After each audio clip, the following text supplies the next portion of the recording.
අපි ගණිතයේ කෙටි ප්‍රශ්න පත්‍රයේ මේ එන අනුක්‍රමණික අන්තක්ඛණ්ඩය ගැටලු කිහිපයක් ගැන කල්පනා කරන්න යන්නේ. මේක අමාරු වෙන්න එක හේතුවක් තමයි අනුක්‍රමණිකව මේක ගැන දැනෙන්නේ නැහැ. ෆීලිං එකක් නැහැ මොකද්ද කියලා. දැන් උදාහරණයක් කිව්වොත් මෙහෙම කිව්වොත් ටක් ගාලා ෆීලිං එකක් එනවා. ෆීලිං එකක් එනවා. මෙහෙම කිව්වහම දන්නවා මොකද්ද කියලා මේ.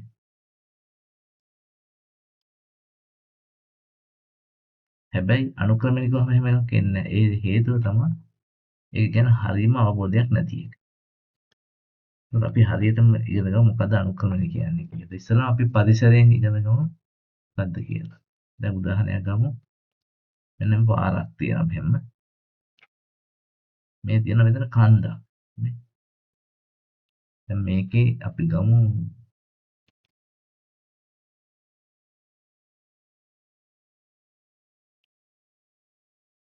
මේ යනවා කාර් එකක්.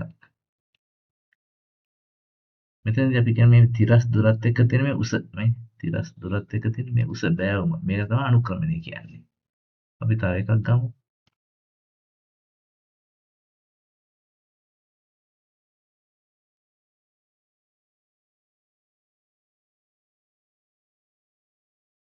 දැන් මෙතන බලන්න මේ තිරස් දුරත් එක්ක මේ උස වැඩි. අනුක්‍රමණය වැඩි මෙතන.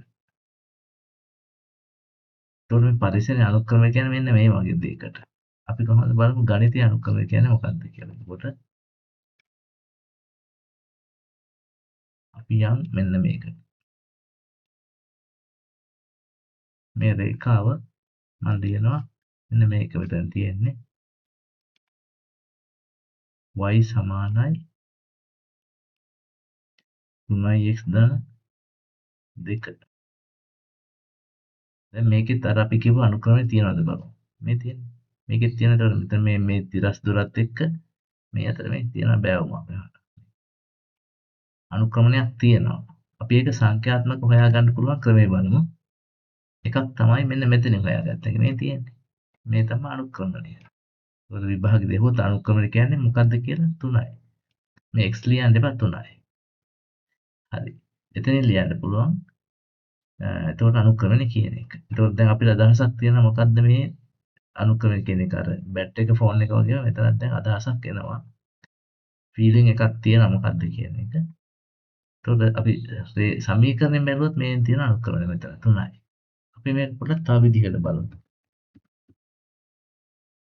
බලමු මේ අනුක්‍රමණය ගන්න විදිහක්. ලේසි විදිහ.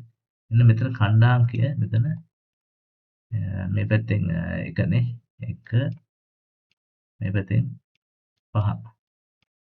තව ඛණ්ඩාංකයක් මෙන්න මෙතන තියෙනවා බිඳුවේ y අගේ 2යි. අපි හොයමු අනුක්‍රමණය කියන්නේ m කියන්නේ y ඛණ්ඩාංක අතර වෙනස. y ඛණ්ඩාංක අතර වෙනස කියන්නේ මෙන්න මේ 5යි 2යි අතර වෙනස. y ඛණ්ඩාංක අතර වෙනස.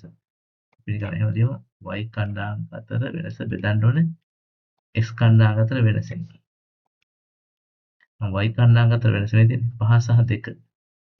5 අඩු කිරීම 2 x ඛණ්ඩාංක අතර වෙනස. 1 අඩු කිරීම බිංදුව. 5 අඩු කිරීම 2 කියන්නේ 3යි. 1 අඩු කිරීම බිංදුව කියන්නේ 1යි. හරිනේ එතකොට මේ තියෙන්නේ. ඊට අපි පරිසරයේ අනුක්‍රමණය දැක්කා. එතකොට රේඛාවක අනුක්‍රමණය අපිට මේ රේඛා ඇසුරින් නිකම්ම කියන්න පුළුවන් මෙතන. මේ තමයි අනුක්‍රමණය මේක 3. හදලත් බැලුවා මෙන්න ඛණ්ඩාංක ඇසුරින් කියන්නත් පුළුවන්. මේක තමයි අනුක්‍රමණය. ඊට පස්සේ අපි අන්තක්ඛණ්ඩය බලමු. අන්තක්ඛණ්ඩය ගැන අහනවා විභාගෙදී එකක් බලමු. අන්තක්ඛණ්ඩයත් ක්‍රම දෙකකින් දකින්න පුළුවන්. එකක් තමයි ලේසියෙන්ම මෙතන මේ තියෙන්නේ. අන්තක්ඛණ්ඩය දෙකයි. ඒක ප්‍රස්ථාරයෙන් දකින්නත් පුළුවන්. මෙන්න මෙතන මේ සරල රේඛාව සහ y අක්ෂයේ ඡේදන වෙන තැන මෙන්න මෙතන මේ තියෙන්නේ. දෙකයි. අන්න එහෙම හරියට ඉගෙන ගත්තොත් මේ අනුක්‍රමණය අන්තක්ඛණ්ඩය වෙනස් වෙන්නේ නැහැ. අපි තව වීඩියෝ එකකින් තවත් ගැටලු සාකච්ඡා කරමු.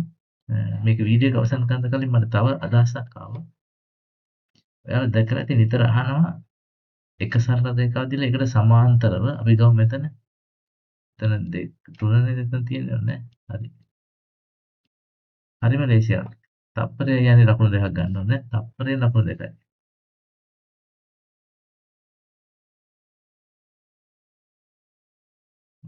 මේක සමාන්තර වෙන්න ඕනේ.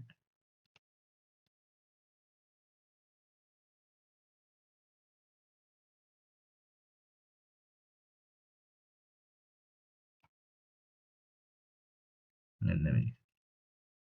විභාගයට අහනවා සරල රේඛාවක් දීලා ඒකට සමාන්තරව මේ ඍණ 3 හරහා යන එහෙම නැත්නම් මෙහෙම අහන්නත් පුළුවන්. මෙන්න මේක දෙනවා y සමාන 3 x ධන 2නේ. ඒකට සමාන්තරව මෙතනින් යන රේඛාව මේ. බිඳුව ඍණ 3 හරහා යන රේඛාව. එතකොට මෙන්න මේ හරිය සරල දෙයක් තියෙනවා. තප්පරය යන උත්තර ලියන්න. සමාන්තරයි කියන්නේ මෙන්න මේ අනුක්‍රම සමානයි. මෙහෙම මේ බෑවුම මේ. මේකද මේක එන්නේ. කොච්චර හදත් අනුක්‍රමණය සමානයි. ඒ කියන්නේ තියෙන බෑවුම සමානයි. මේ තිරසත් එක්ක හදන බෑවුම සමානයි. එහෙනම් අපිට උත්තරේ කොහොමද ලේසියෙන් ගන්නෙ? මොනවත්ම හිතන්න දෙයක් නැහැ. අනුක්‍රමණය සමාන හින්දා y සමානයි.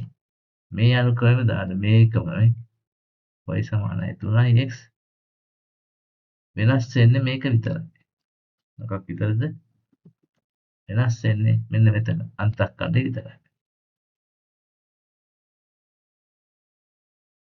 තව මේ වගේ ගැටලු සාකච්ඡා කරමු තවත් වීඩියෝ එකකින්.